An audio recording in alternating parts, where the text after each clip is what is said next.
샬롬. 이번 주 이스라엘에서 읽는 토라 포션은 바미드바르 민수기 16장의 코라크입니다. 이 포션은 중심 인물 코라크의 이름을 따서 제목을 붙였습니다. 그는 레비 지파의 위대한 인물로서 뛰어난 지성과 위상을 지녔습니다. 사실 그는 언약궤를 운반하는 거룩한 임무를 맡은 레비인 중 한 명이었습니다.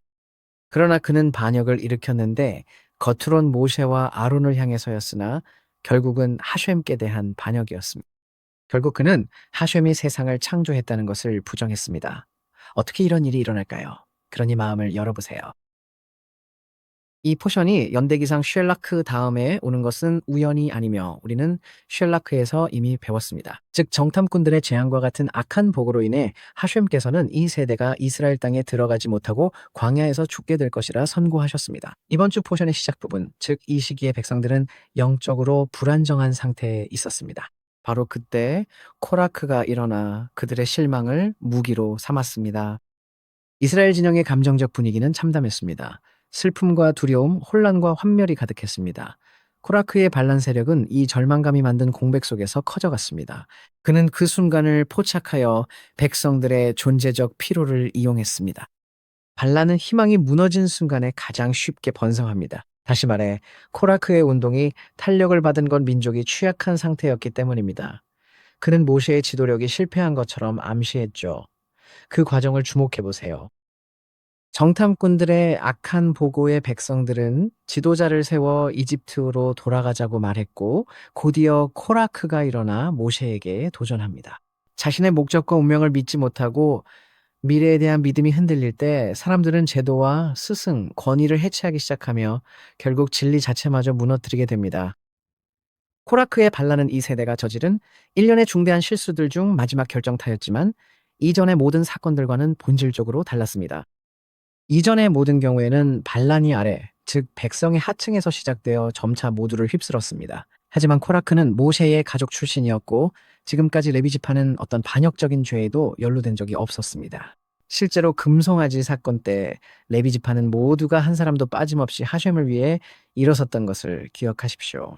따라서 코라크 역시 모세가 하쇴 편의 선자는 내게로 오라고 외쳤을 때 그 부름에 응답했던 이들 중 한 명이었습니다. 그리고 이전의 모든 사건들은 빵과 물의 부족, 고기를 향한 채워지지 않는 욕망, 여행의 고단함, 두려움이나 자신감 부족, 또는 하쇴에 대한 신앙 부족과 같은 것들로 인해 촉발되었습니다. 코라크가 모세에 반하여 제기한 주장은 이전의 논쟁보다 훨씬 심각한 의미를 담고 있었습니다. 이번 일은 사소한 불평이 아니라 토라의 근본 토대에 대한 문제였기 때문입니다. 코라크는 모세가 토라의 임의로 내용을 더하고 즉흥적으로 규칙을 만든다고 주장했습니다. 이것은 코라크와 모세 사이의 단순한 갈등이 아니었습니다. 이 논쟁은 하셴께서 자신의 권위를 드러내시고 백성과 소통하시는 방식에 관한 것이었습니다. 결국 코라크의 문제는 하셴 자체에 대한 문제였던 것입니다. 하셴께서 처음 모세에게 자신을 계시하신 뒤 모세는 이 모든 것이 자신의 생각이 아니며 자신은 도구에 불과하다는 점을 지속적으로 강조해 왔습니다. 그러나 코라크는 모세가 지위를 이용해 임의로 세부 사항을 추가한다고 주장했으며 이는 질투와 명예욕에서 비롯된 것이었습니다.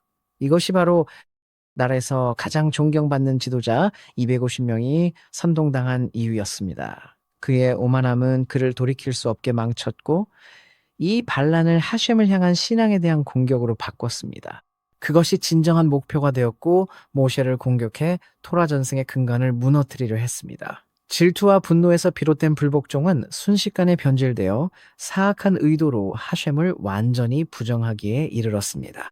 그리고 이 모든 일을 지금까지 그 세대의 위대한 토라 인물 중 한 명으로 알려졌던 사람이 주도했습니다. 그래서 모세는 의심과 유혹에 빠진 이들에게 말했습니다. 이 일로 너희는 하셴께서 나를 보내 이 일을 행하게 하셨음을 알게 될 것이다. 이것은 내가 지어낸 것이 아니다.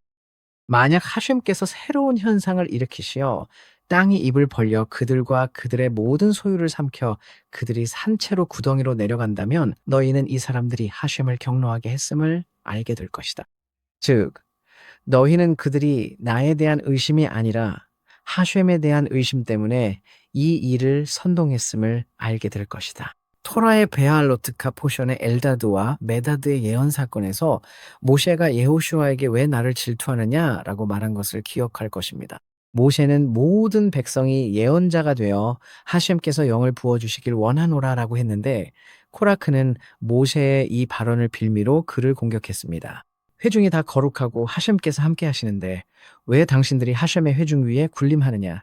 하지만 이는 전혀 근거 없는 주장이었습니다. 모세는 자신을 남들 위해 세운 적이 없었기 때문입니다. 그는 매우 이타적이라 백성을 위해 목숨도 내놓을 준비가 되어 있었습니다. 금송아지 사건 때 그가 한 말에서 잘 나타납니다. 슈모트 출애굽기 32장 32절을 보면 그들의 죄를 사하지 않으시려면 자신의 이름을 주의 책에서 지워달라고 합니다. 모세는 자신을 오직 하셴의 말씀을 전하는 사자로만 여겼습니다. 그에겐 자신이 중요하지 않았죠. 본인에 대한 일이 아니기에 하셴이 다른 일을 택하셔도 무관할 만큼 그는 무아의 사람이었습니다. 그래서 제 이름을 주의 책에서 지워달라고 했죠. 파라샤트 베아 알로트카 12장 3절에서 증언하듯 모세는 지상의 그 누구보다 지극히 겸손하고 온유한 사람이었습니다. 곧 보게 되겠지만 이 세상에서 평화를 이루는 것이 삶의 목표였던 아론도 자아가 없는 사람이었습니다. 하지만 중요한 건 코라크가 받아들이지 못한 게 하셴이 이들을 선택하셨다는 사실이었습니다. 그래서 코라크가 훼손하려 한 건 하셴과의 연결이었습니다. 처음에 코라크는 모세의 가족에게 주어진 신성한 역할과 신성한 봉사 의무에 대해 반대 의사를 표명했습니다. 모세는 하셴의 지시에 따라 사람들을 임명했지만 코라크는 모세가 정한 위계 질서가 모세 자신의 생각일 뿐이며 그가 마음대로 직책을 나눠주고 있다고 주장했습니다. 아론을 대제사장으로 택한 걸 공격하며 코라크는 이렇게 주장한 것입니다. 모세가 임의로 토라를 만들었고 모세가 지어낸 것이라면 신성하지 않기에 결국 하셴도 불필요해진다는 거죠. 모세는 이 비난을 듣고 땅에 얼굴을 대고 엎드렸습니다. 그는 명예를 좇지 않았으며 이 도끼 어린 논리가 어디로 향할지 알았기 때문입니다. 그리고 모세가 반역에 대해 보인 반응은 그의 겸손함을 증명합니다. 그는 그들의 완고함을 보고 그들이 회개하도록 동기를 부여하려고 했습니다. 그는 말했습니다. 내일 아침 코라크와 그 무리는 향로를 가져와 불을 담고 하셴 앞에 향을 올리십시오. 이로써 하셴께서 택하신 이가 거룩한 자임을 알게 될 것입니다. 현인들은 모세가 나다브와 아비후가 허가되지 않은 향을 올렸을 때에 일어났던 일을 거울 삼아 향을 올리라고 했다고 말합니다.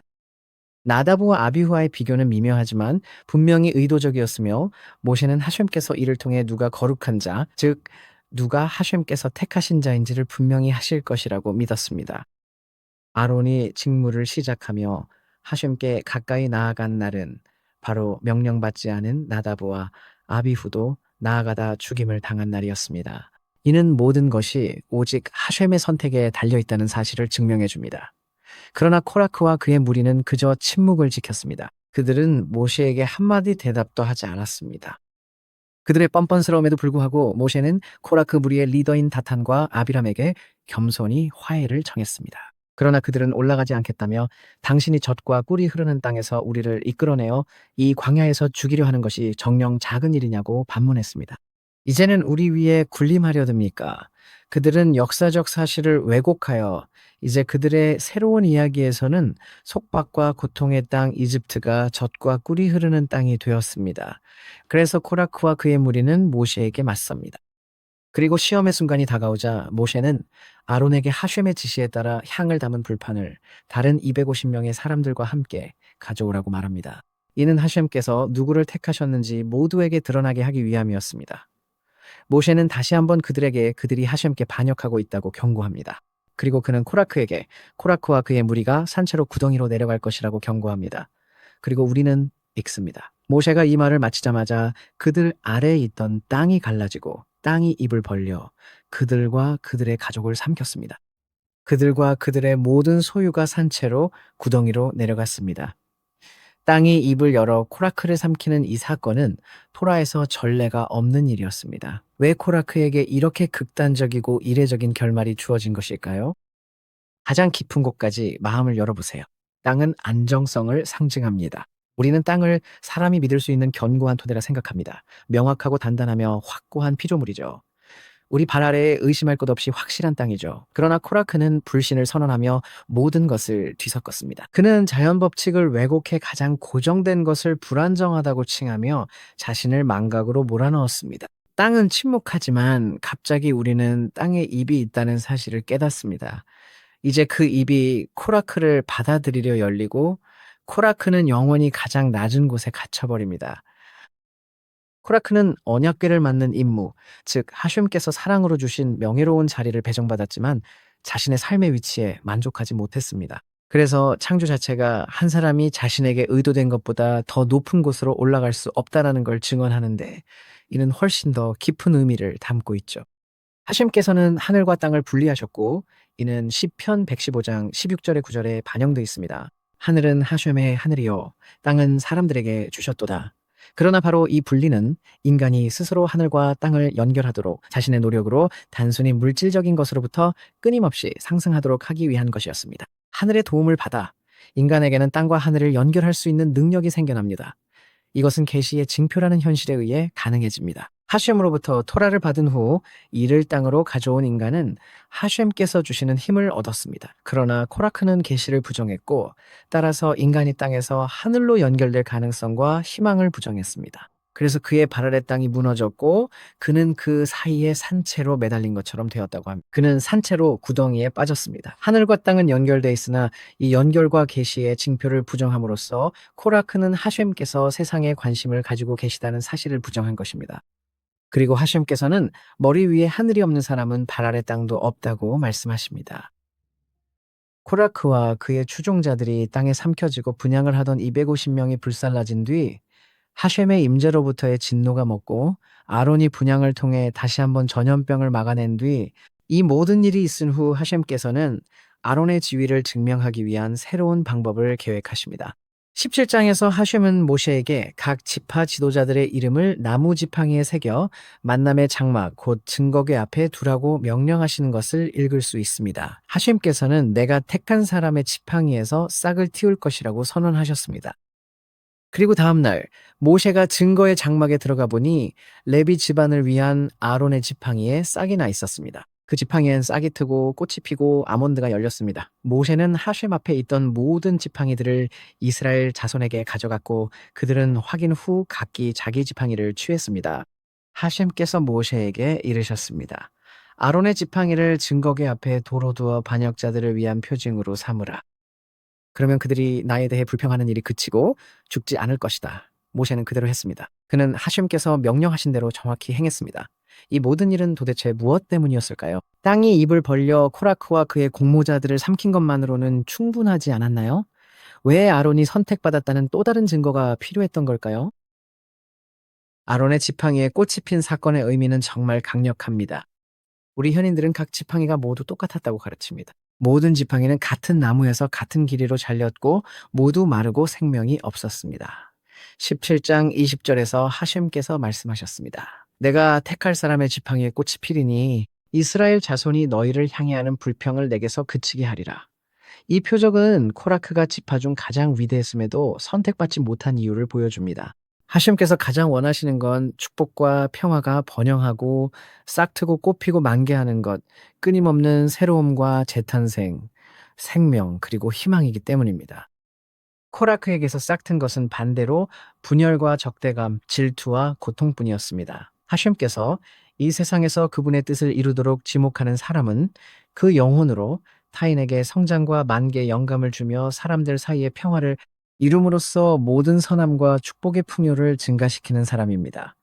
이는 궁극적으로는 인간과 하셴 사이의 평화로 이어지며 이것이 아론의 핵심적 특징입니다. 현자들은 피르케이 아보트에서 이를 가르쳐 줍니다. 5장에는 다음과 같은 힐렐의 말씀이 수록되어 있습니다. 아론의 제자가 되어 평화를 사랑하고 추구하며 피조물을 사랑의 토라로 이끄는 자가 되라. 이것이 내가 택한 자의 지팡이가 꽃 피우리라는 말씀의 의미로 이 사람이 하는 모든 일은 축복과 모든 선함을 꽃 피우기 위함입니다. 이것이 아론입니다. 그리고 하심께서는 계속 말씀하십니다. 그는 나에 대한 불평이 없게 할 것이다. 내가 택할 이는 오로지 사람들 사이에 사람들과 나 사이에 평화 이루기를 원하며 이것이 그의 거룩함의 근원이다. 이 구절에서 미래형인 내가 택할 리가 쓰인 게 이상합니다. 코라크의 불만은 결국 아론이 이미 제사장으로 선택됐다는 점이었으니까요. 왜 과거형이 아닐까요? 왜 성경 구절에는 내가 택할 사람이라고 미래형으로 되어 있나요?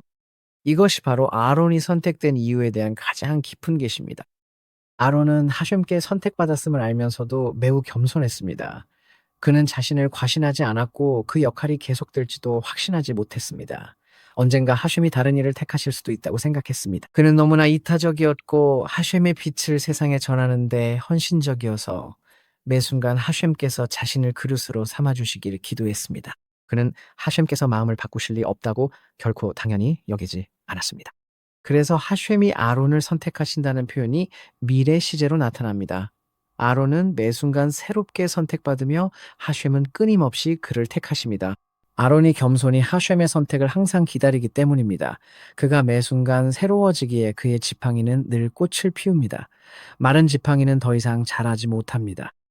이 구절에는 아론의 지팡이가 꽃을 피우고 싹을 틔워 잘 익은 아몬드를 맺었다고 기록되어 있죠.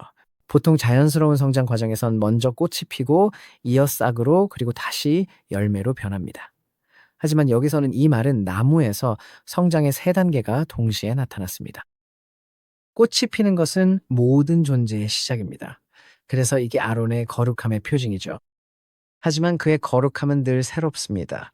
하셴을 처음 섬길 때처럼, 처음 꽃이 필 때처럼, 그리고 싹이 트고 열매 맺는 순간에도 늘 새롭게 다시 시작합니다. 그는 끊임없이 처음부터 다시 시작하며 또다시 하셴께 희망을 둡니다. 이것이 아론이 선택된 이유로 그의 지팡이가 이를 증명하죠. 25절에서 하셴은 아론의 지팡이를 지성소의 언약궤 앞에 보관해 표징으로 삼게 하셨습니다. 공개적으로 드러난 곳이나 시장 한복판이 아닌 숨겨진 증언의 자리에서 진정한 리더십이 드러나기 때문이죠. 진정한 권위는 하셴 앞에서의 항복에서 태어나지 자기 주장의 소란 속에서 생겨나지 않습니다. 우리의 현인들은 첫 번째 성전이 파괴되기 전에 언약궤가 숨겨졌을 때 꽃과 싹, 아몬드가 달린 아론의 지팡이도 그리고 만나가 담긴 항아리와 관유도 언약궤와 함께 숨겨졌다고 가르칩니다. 따라서 그것은 일시적인 표징이 아니라 하셴의 도우심으로 세 번째 성전에 놓이게 될 영원한 유산입니다. 그러니 그 어느 때보다도 더 깊이 마음을 열어보세요. 코라크는 어느 날 아침 갑자기 일어나서 신은 없다고 선언한 사람이 아니었습니다. 그의 영적 심리적 타락은 점차 진행됐고 그는 자신이 아닌 것과 못 가진 것에 집착하게 되었습니다. 이는 피르케이 아보트에 기록된 현인들의 통찰을 상기시킵니다. 누가 부자인가? 자신의 몫에 만족하는 사람이 바로 부자입니다. 질투는 인간이 실제로 받은 축복을 보지 못하게 만듭니다. 코라크의 비극은 우리에게 원한의 심리에 대한 최고의 교훈을 보여줍니다. 사람은 종종 자신의 행동이 상처받은 자존심 때문임을 스스로도 인정 못하죠. 그래서 자아는 평등과 도덕의 이름으로 자신을 위장합니다. 코라크는 온 회중이 거룩하다고 말했습니다. 사실입니다. 교묘한 점은 그의 구호가 겉으론 이타적이나 계몽이라는 외피 아래 거대한 자아를 숨기려 한다는 점입니다. 겸손함 없이 거룩하게 보이는 생각은 매우 파괴적일 수 있습니다. 코라크는 모두가 거룩하다는 표어를 무기 삼아 사람들을 반란에 끌어들였습니다. 그는 평등을 위해 싸운다고 내세웠지만 실제로는 타인이 선택받았다는 사실을 시기했을 뿐이었습니다. 그리고 한번 시기가 마음에 들어오면 끔찍한 일이 벌어집니다. 사람은 더 이상 타인의 정당성을 받아들일 수 없게 됩니다. 하셴께서 선택하신 일을 입증해준 마지막 징표는 불이나 파괴나 벌이 아닌 꽃핀 지팡이였습니다. 하셴의 답은 단순히 코라크가 틀렸다는 것이 아니었습니다. 그분의 답은 이것이 참된 거룩함의 모습이다였습니다. 집착, 자기 창조, 지배하려는 욕망이 아닌 조용히 계속해서 꽃피우는 능력이 핵심입니다. 아론의 지팡이는 우리의 영혼은 타인의 위대함을 뺏지 않아도 됨을 가르쳐 줍니다. 모든 영혼은 각자의 꽃과 향기를 지니며 세상에서 자신만의 신성한 소명을 띱니다. 그래서 아론의 지팡이가 놓였습니다. 언약궤 곁에 영원히 단순히 아론이 선택받았다는 증거가 아니라 하셴이 찾으시는 사람이 어떤 사람인지를 보여주는 증거로 놓인 것입니다. 위대함을 요구하는 사람도, 다른 이의 성공을 견디지 못하는 사람도, 자신을 높이려는 사람도 아닌 세상의 생명과 축복, 화해를 가져오는 사람입니다. 다른 이의 재능을 기뻐해주는 마음입니다. 인정을 요구하지 않고 섬기는 마음. 창조주 앞에서 끊임없이 자신을 새롭게 하는 마음. 코라크는 남의 것에 집착하다 땅속으로 사라졌지만 아론은 타인을 위해 헌신하며 지팡이에 지속적으로 꽃을 피웠습니다. 이것이 이번 파라샤의 위대한 교훈입니다.